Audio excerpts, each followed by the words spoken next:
নেপালে প্রাকৃতিক দুর্যোগে গতকাল আটকে বহু ভারতীয়।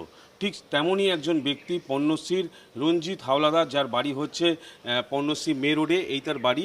এবং যেমনটা পরিবার সূত্র থেকে জানা যাচ্ছে, গত 21 তারিখ সে নেপালের উদ্দেশ্যে ঘুরতে গেছিল এবং সেখানে ট্যুর অ্যান্ড ট্রাভেলসের সঙ্গে যোগাযোগ করে সে নেপালে ঘুরতে যায়।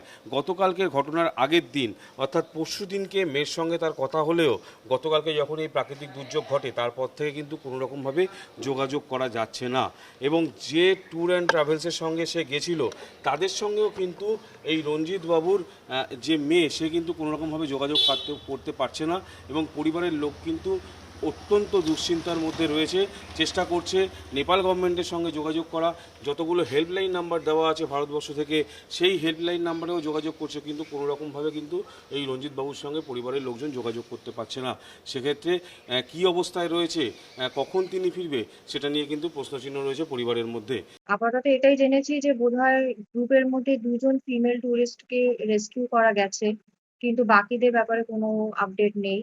আহ, মানে কোনো আপডেট দিতে পারেনি এখন। বাবার সাথে যোগাযোগ করতে পারেনি, গ্রুপে আর কারোর কোনো কন্ট্যাক্ট এমনিতেই ছিল না, কারণ সবাই অচেনা।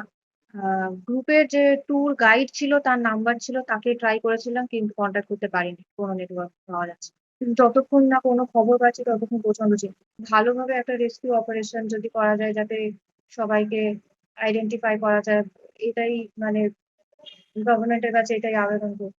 বেহালা থেকে ক্যামেরায় সুদীপের সঙ্গে সৌভিক সরকার, টিভি9 বাংলা।